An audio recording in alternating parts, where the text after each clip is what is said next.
अस्सलाम वालेकुम। इस पार्ट के अंदर मैंने डिस्कस करना है किरचॉफ सेकंड लॉ या फिर किरचॉफ वोल्टेज लॉ को।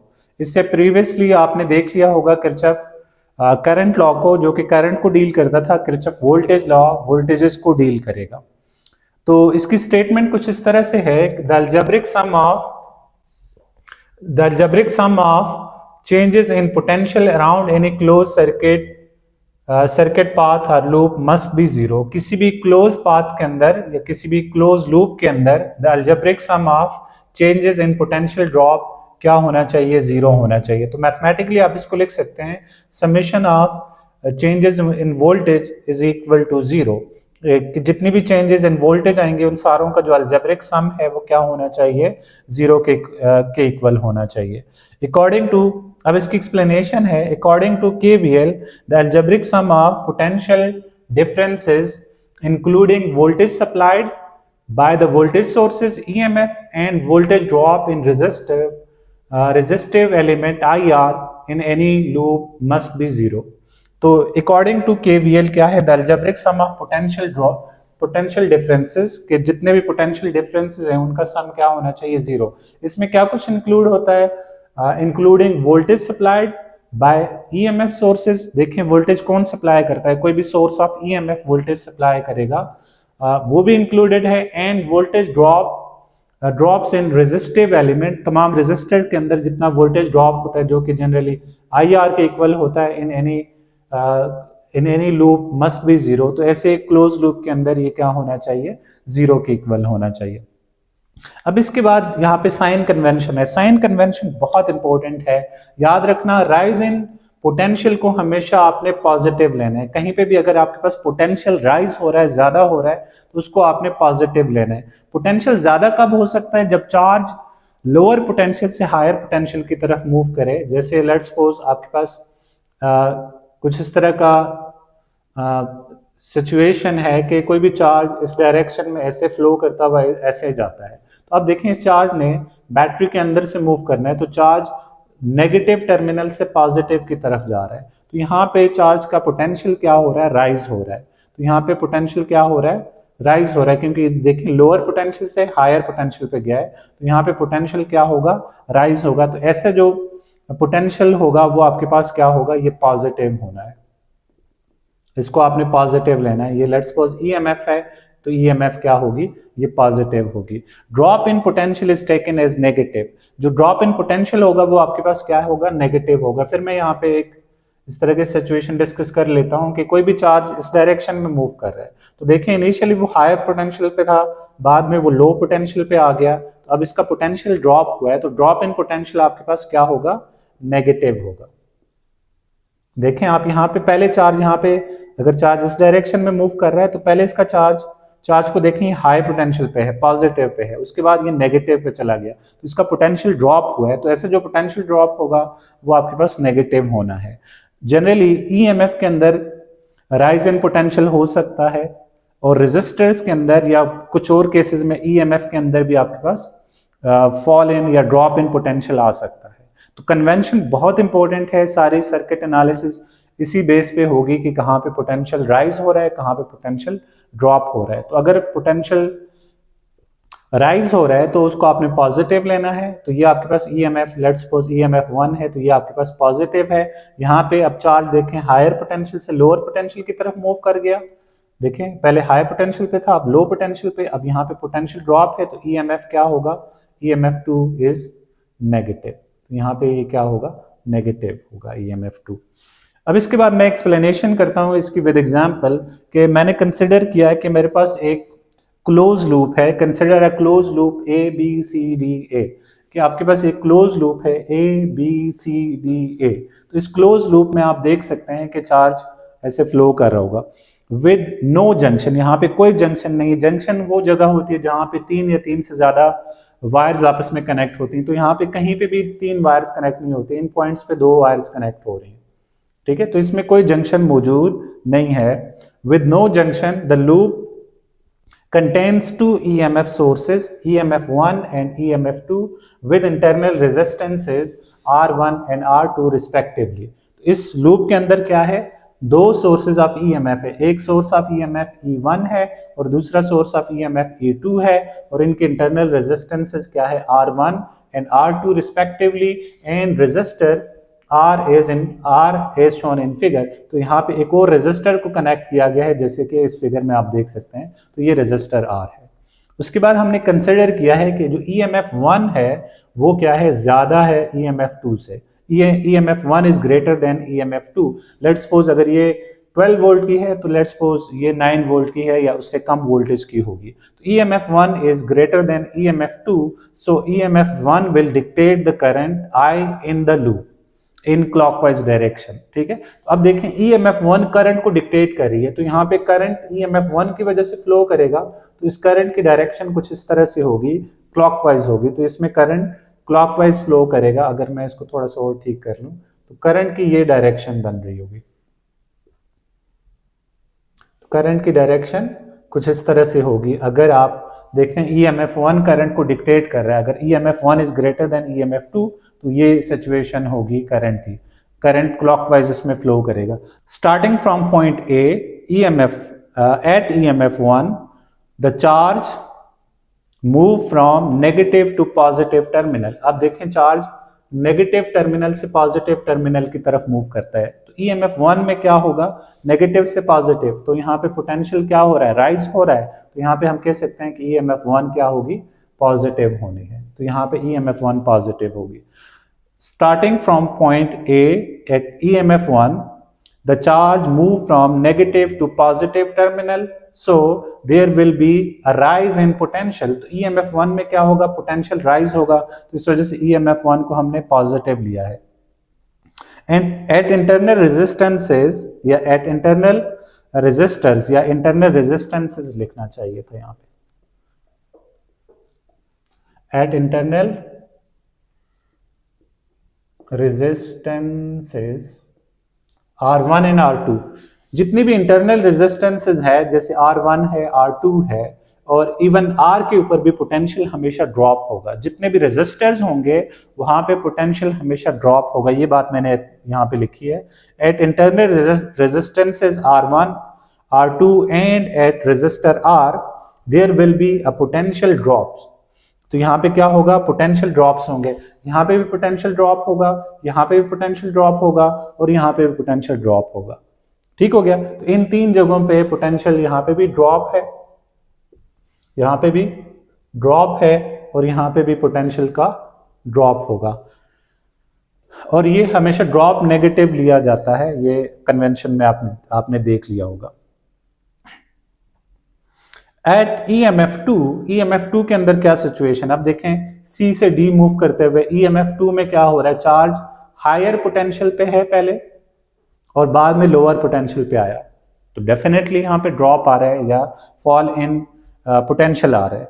ठीक है, at EMF2 the charge move from positive to negative terminal, there will be a potential drop. तो EMF2 पे भी क्या होगा, पोटेंशियल ड्रॉप होगा। तो सिंपल सी बात है, EMF1 में पोटेंशियल राइज हुआ है, इंटरनल रेजिस्टेंस में ड्रॉप हुआ है, लोड रेजिस्टर या इस रेजिस्टर के क्रॉस भी पोटेंशियल ड्रॉप हुआ है, यहाँ पे भी ड्रॉप हुआ है, और EMF2 के ऊपर भी ड्रॉप हुआ है। क्यों, क्योंकि चार्ज देखें हायर पोटेंशियल से लो पोटेंशियल मूव किया है, हाई पोटेंशियल पे पहले मौजूद था चार्ज, फिर लो पोटेंशियल पे गया, तो यहाँ पे भी पोटेंशियल ड्रॉप हुआ है, तो हम कह सकते हैं यहाँ पे भी ड्रॉप है। यहाँ पे क्या हुआ है, पोटेंशियल सिर्फ राइज हुआ है, बाकी तमाम जगहों पे पोटेंशियल ड्रॉप हुआ है। तो अब इसको मैथमेटिकली लिखने के लिए मैं बोर्ड की ये साइड रेज कर लेता हूँ। तो अब इसके बाद इसकी मैथमेटिकल फॉर्म लिखनी है, तो मैं लिखता हूँ यहाँ पे according to Kirchhoff current law, Kirchhoff voltage law, according to Kirchhoff voltage law या KVL, summation of change in potentials equal हो जाएगा 0 के। तो यहाँ पे देखें 5 जगह पे चेंज हो सकता है पोटेंशियल, एक यहाँ पे, दूसरा यहाँ पे, तीसरा यहाँ पे, चौथा यहाँ पे, पांचवा यहाँ पे, तो इन 5 जगहों पे पोटेंशियल का चेंज आ सकता है। तो मैं लिख लेता हूँ 5 जगहों का पोटेंशियल क्या है, डेल्टा V1 जो कि EMF1 पे ड्रॉप हो रहा है, इसको डेल्टा V1 EMF1 सबस्क्रिप्ट में लिखा, plus delta VR I1 R1, और ये पोटेंशियल ड्रॉप कहाँ पे हुआ, ये इंटरनल रेजिस्टेंस के क्रॉस हुआ। फिर इसके बाद चेंज इन पोटेंशियल आ सकता है एट रेजिस्टर R, और इसके बाद पोटेंशियल ड्रॉप या डिफरेंस आ सकता है या पोटेंशियल चेंज आ सकता है EMF E2 के पास। मैं लिखता हूँ change in potential at EMF2 and plus change in potential at internal resistance R2। इन सारों का सम क्या होना चाहिए, 0 के इक्वल होना चाहिए। अब देखते हैं जी EMF1 पे जो चेंज आया है पोटेंशियल का वो क्या है। देखें EMF1 पे पोटेंशियल का चेंज पॉजिटिव होगा। क्यों? क्योंकि यहाँ पे राइज इन पोटेंशियल हुआ है। तो मैं इसकी जगह लिख लेता हूँ यहाँ पे EMF1 प्लस इंटरनल रेजिस्टेंस पे जो पोटेंशियल ड्रॉप है या जो पोटेंशियल का चेंज है वो ड्रॉप है, तो इसके साथ यहाँ पे माइनस होना चाहिए, माइनस I इंटू R1 के इक्वल हो जाएगा। I क्या है, करंट है जो कि इस लूप के अंदर फ्लो कर रहा है। R क्या है, इंटरनल रेजिस्टेंस R1 हो जाएगी। फिर आगे चलते हैं तो लोड रेजिस्टर पे भी पोटेंशियल ड्रॉप होगा। जितने भी रेजिस्टर्स हैं इस पे इनके क्रॉस हमेशा पोटेंशियल ड्रॉप होता है, तो minus I into capital R आ जाएगा। फिर आगे बैटरी के पास पहुंचो, यहाँ पे E2 के पास, तो यहाँ पे भी पोटेंशियल का ड्रॉप आ रहा होगा। क्यों? क्योंकि यहाँ पे चार्ज हाई पोटेंशियल से एंटर होके लो पोटेंशियल से बाहर आ रहा है। तो प्लस माइनस EMF2, और इंटरनल रेजिस्टेंस पे भी अगेन पोटेंशियल का ड्रॉप होगा, माइनस IR2। इन सारों का सम क्या होना चाहिए, 0 होना चाहिए। तो मैं इसको थोड़ा सा रीराइट और कर सकता हूँ, EMF1 minus IR1 minus I capital R minus EMF2 minus IR2 equal to 0। तो ये इसकी मैथमेटिकल फॉर्म आ रही है किरचॉफ वोल्टेज लॉ की फॉर दिस पर्टिकुलर लूप। आप इसको KVL को आप इस तरह से लिख सकते हैं। और इसमें अगर आप चाहें तो ये जो नेगेटिव टर्म्स हैं उनको आप उस साइड पे लेके जाएं। EMF1 is equal to IR1 minus IR minus IR2 minus EMF2 आ जाएगा। ये तमाम टर्म्स यहाँ पे माइनस थी, उधर जाके प्लस होंगी तो इनके साथ प्लस प्लस प्लस आएगा। तो इस तरह से भी आप इसको लिख सकते हैं KVL को फॉर दिस पर्टिकुलर लूप। अब आपके पास जो लूप्स हैं अगर ये चेंज होते हैं तो वहाँ पे जो किरचॉफ लॉ है उसकी ये जो मैथमेटिकल फॉर्म है वो भी डिफरेंट हो सकती है। वो डिपेंड करेगी कि आप किस तरह से EMF को ले रहे हैं और वहाँ पे रेजिस्टर किस तरह से लगे हुए हैं, बैटरीज किस तरह से कनेक्टेड हैं। तो हर एक सिचुएशन में डिफरेंट होगा। अगर आपने ये कन्वेंशंस याद रख ली देन आपके लिए ये बड़ा आसान हो जाएगा। अब इसके बाद मैंने डिस्कस करना है Kirchhoff voltage law is law of conservation of energy. KVL is law of conservation of energy. तो देखें जहां पे पोटेंशियल राइज हो रहा है तो वहां पे चार्ज एनर्जी गेन करता है, और जहां पे पोटेंशियल ड्रॉप होता है तो वहां पे चार्ज एनर्जी लूज करता है।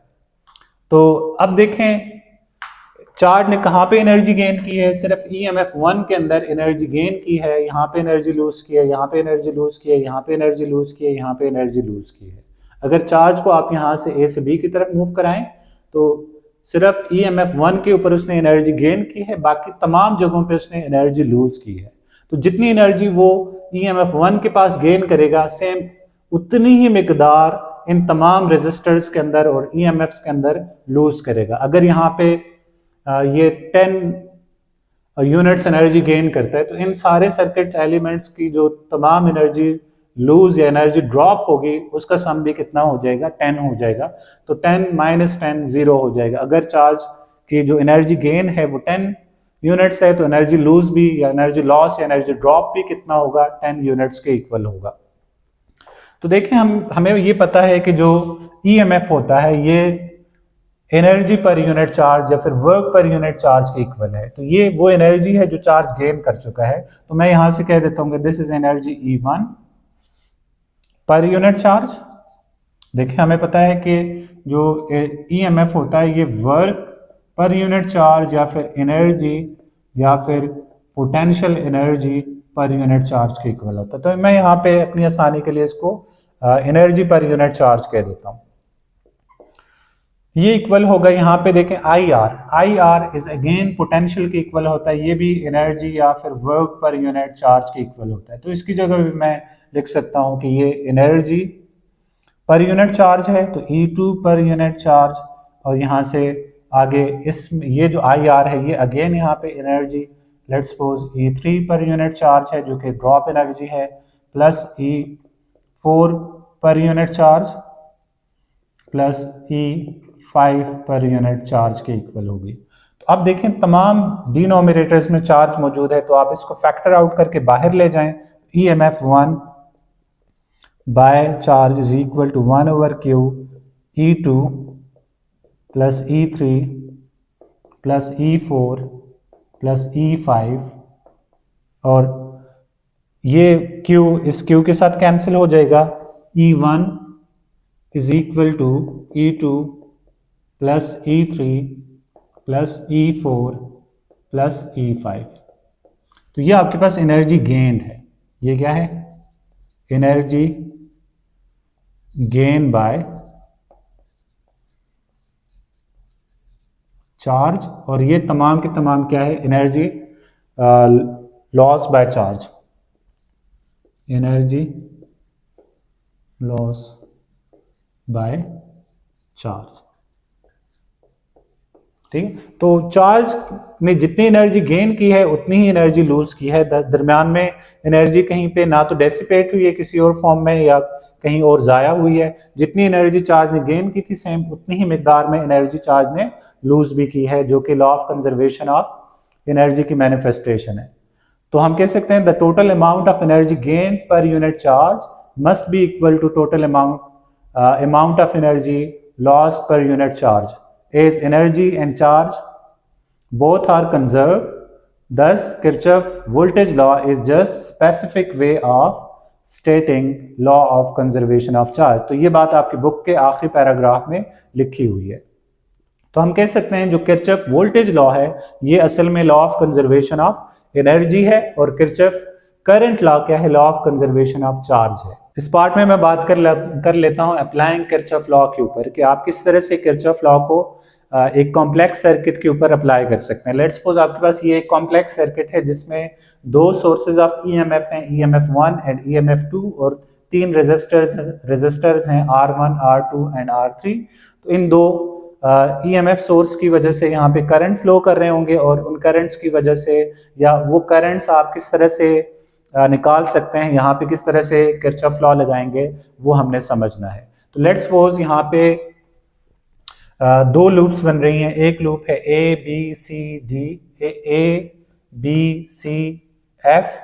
और दूसरी लूप है CDEFC। तो इन दो लूप्स के अंदर आपने किरचॉफ लॉ लगाना है। तो मैं पहले यहाँ पे मैंने हेडिंग दी है लूप ABCFA। इस लूप के अंदर किरचॉफ लॉ लगाना है। तो आपने इस पॉइंट से मूव करना शुरू करना है। जब आप ऊपर की तरफ जाएंगे तो यहाँ पे देखें चार्ज लोअर पोटेंशियल से हाई पोटेंशियल पे जा रहा है। तो यहाँ पे इसने यहाँ पे जो पोटेंशियल है वो इसका राइज कर रहा है। तो EMF1 क्या होगा? पॉजिटिव हो जाएगा।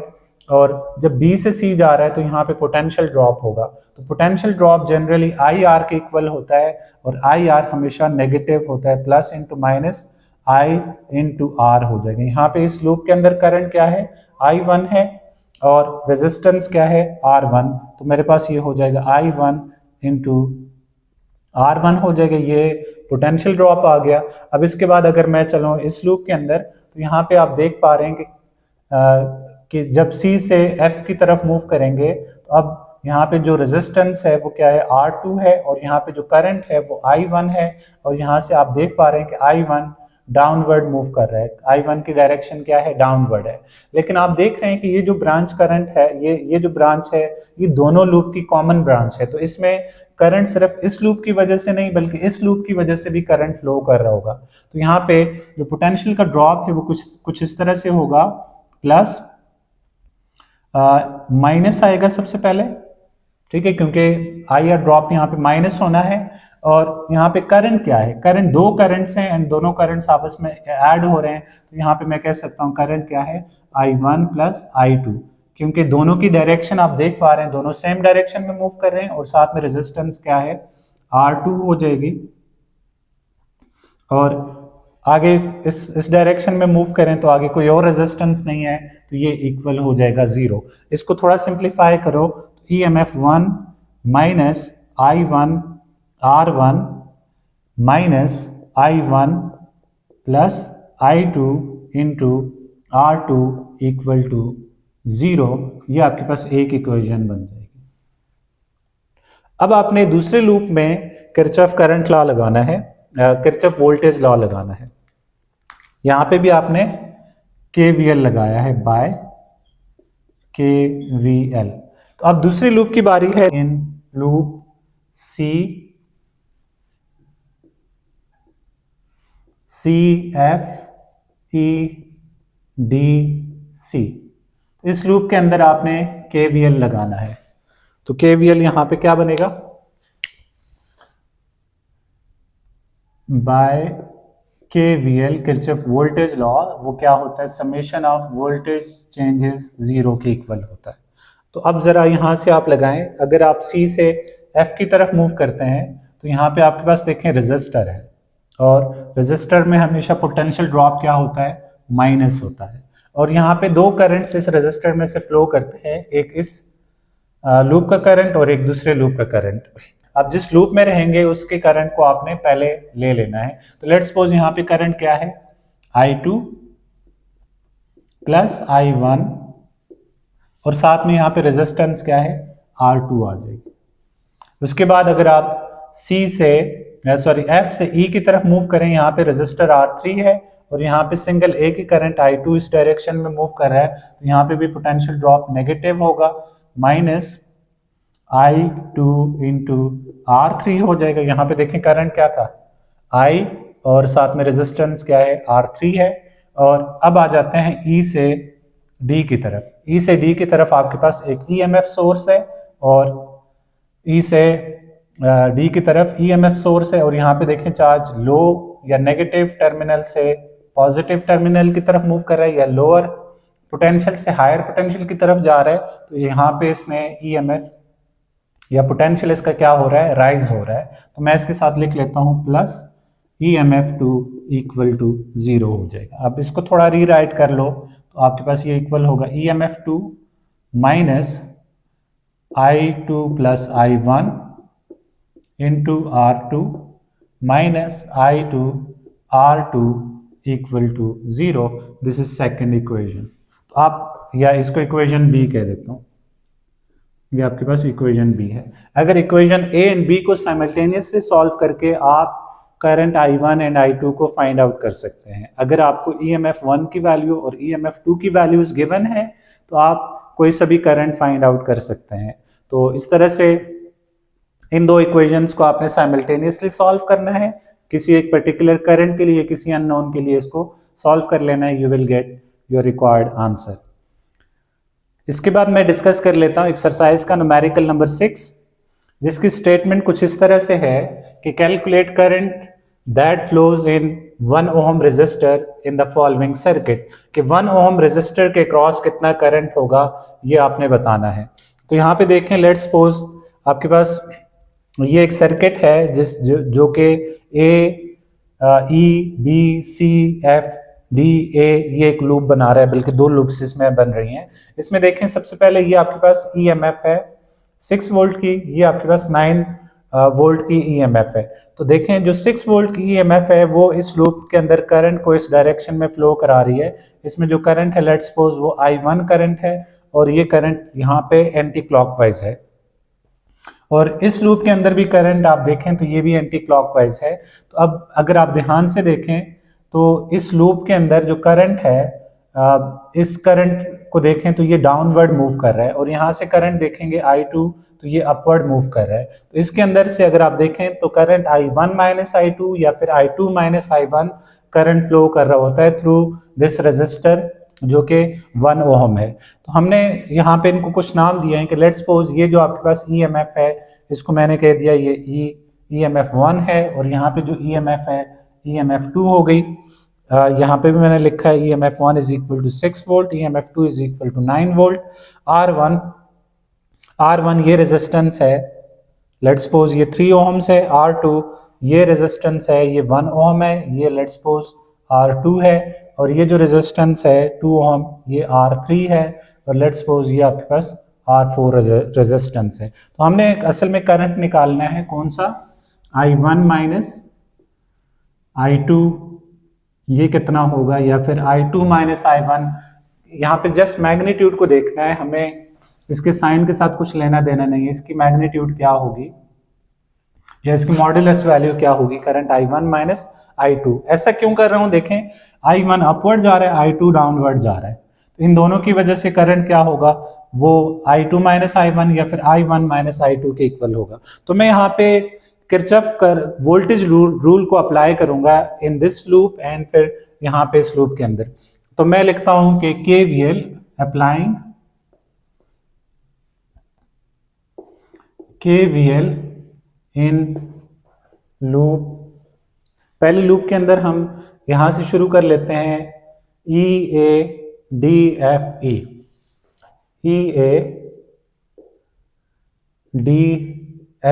लूप के अंदर। तो जरा KVL लगाएं। KVL क्या होता है, समेशन ऑफ पोटेंशियल चेंजेस क्या होते हैं, जीरो के इक्वल। अगर आप E से A की तरफ आपके पास EMF 1 है जो कि पॉजिटिव रहेगी क्योंकि इसका पोटेंशियल गेन हो रहा है। A से B की तरफ कोई भी आपके पास EMF नहीं है। D से F की तरफ अगर मूव करें तो यहाँ पे रेजिस्टर R1 है, तो यहाँ पे पोटेंशियल ड्रॉप होगा, तो माइनस I1 इंटू R1 यहाँ का पोटेंशियल ड्रॉप है।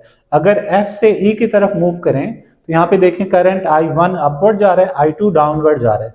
इस लूप का करंट अपवर्ड जा रहा है और इस लूप का करंट डाउनवर्ड जा रहा है, तो यहाँ पे भी माइनस होगा। करंट क्या है, I1 minus I2 into resistance क्या है, R2 है, into R2 is equal to 0 हो जाएगा।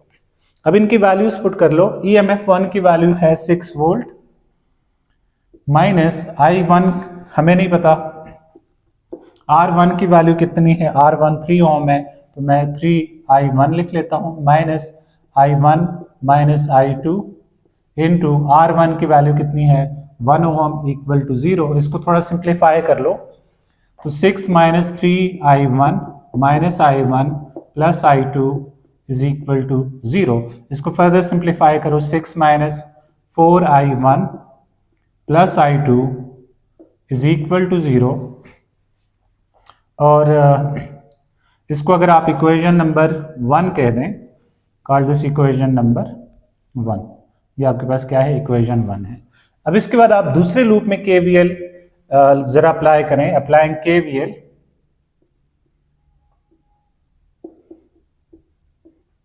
इन लूप, ये कौन सी लूप है, लेट्स सपोज हम यहां से शुरू करते हैं CBEFC।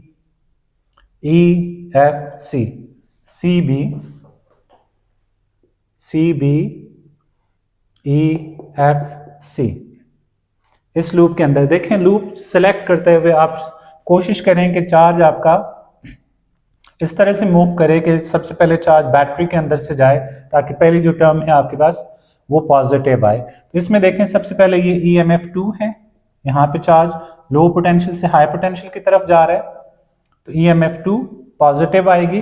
फिर यहाँ पे देखें इस रेजिस्टर के अंदर से करंट कौन सा फ्लो कर रहा है, एक ही करंट I2 फ्लो कर रहा है, माइनस I2 इंटू रेजिस्टेंस क्या है R3। फिर E से F की तरफ जब आप मूव करेंगे तो आपके पास देखें करंट क्या है, I2 नीचे की तरफ, I1 ऊपर की तरफ, तो आप इसको लिखेंगे माइनस I2 माइनस I1। इसमें कन्वेंशन ये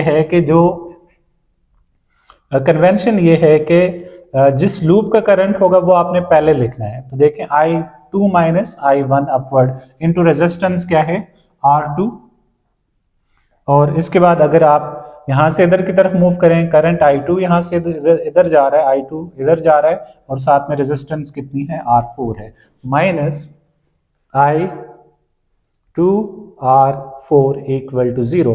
अब इसमें वैल्यूज पुट कर लो। EMF2 की वैल्यू है 9 वोल्ट्स माइनस I2 की वैल्यू हमें नहीं पता, I2 साथ में रेजिस्टेंस कितनी है R3 इज 2, तो 2 टाइम I2 माइनस I1 और साथ में रेजिस्टेंस कितनी है 1 है माइनस I2 और R4 कितनी है, R4 की वैल्यू है 3 ohms, तो 3I2 इक्वल टू 0 हो जाएगा। अब इसको थोड़ा सिंप्लीफाई करो, 9 minus 2I2 minus I2 plus I1 minus 3 time I2 equal to 0, तो ये इक्वल होगा 9 minus 3I2 minus I2 minus 3I2, तो ये हो जाता है माइनस 6I2 और I1 क्या है प्लस I1 इक्वल टू 0। यहाँ पे I1 को सब्जेक्ट बना लो, तो ये दो टर्म्स वहां पे जाके वहां पे इक्वेशन की दूसरी साइड पे चली जाएंगी, तो I1 इक्वल हो जाएगा 6I2 minus 9. Call this equation number 2 using in 1। तो इसको इक्वेशन 1 में पुट कर लो, I1 की वैल्यू यहाँ पे इक्वेशन 1 में पुट कर लो, तो equation 1 implies that 6 minus 4 time I1 की वैल्यू कितनी है, I1 है 6 time I2 minus 9 minus 4I1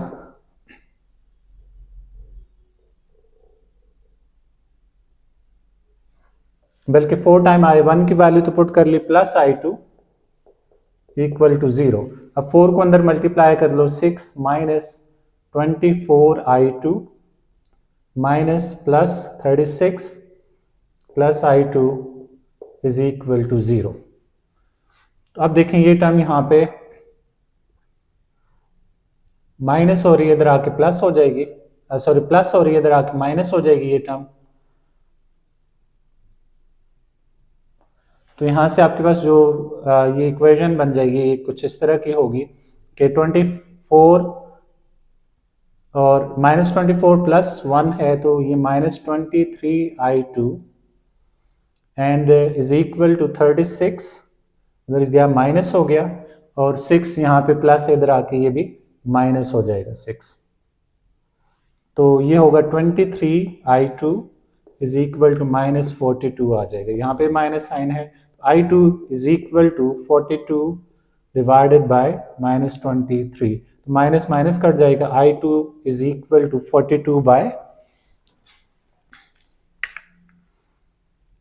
42 divided by 23, इसका आंसर आता है I2 is equal to 1.82 amperes. इसको पुट कर लो in equation 2 using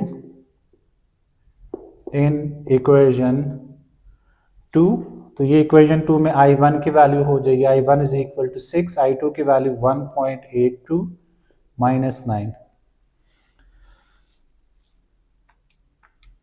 6 multiply by 1.82 minus 9 is equal to I1 is equal to 1.95 ampere आ रहा है। अब आपने करंट असल में I2 माइनस I1 या फिर I1 माइनस I2 निकालना है, तो आपके पास करंट हो जाएगा, current through 1 ohm resistor is equal to ज्यादा करंट में से कम करंट को माइनस करो तो I1 माइनस I2 होगा। I1 की वैल्यू कितनी है 1.95 माइनस 1.82 माइनस 1.82, यहाँ से आंसर आता है I1 minus I2 is equal to 0.13 ampere current. ये वो करंट है जो कि इस पर्टिकुलर रेजिस्टर में से फ्लो करेगा, और ये क्या है I1 माइनस I2, तो I1 ये करंट है अपवर्ड का और I2 डाउनवर्ड करंट है, इस mean I1 is greater than I2 है। होप सो ये आपने समझ लिया होगा। ये एक न्यूमेरिकल था जो कि किरचॉफ लॉ की मदद से सॉल्व होता था। अगर कोई भी डायग्राम बेस्ड क्वेश्चन आएगा अगर एग्जाम में, तो डेफिनेटली वो किरचॉफ लॉ से होगा। तो आपने इस न्यूमेरिकल को या इससे रिलेटेड न्यूमेरिकल्स को लाजमी आपने देखना है और आपने इस पे काफ़ी प्रैक्टिस करनी है। अगले लेक्चर तक अल्लाह हाफिज़।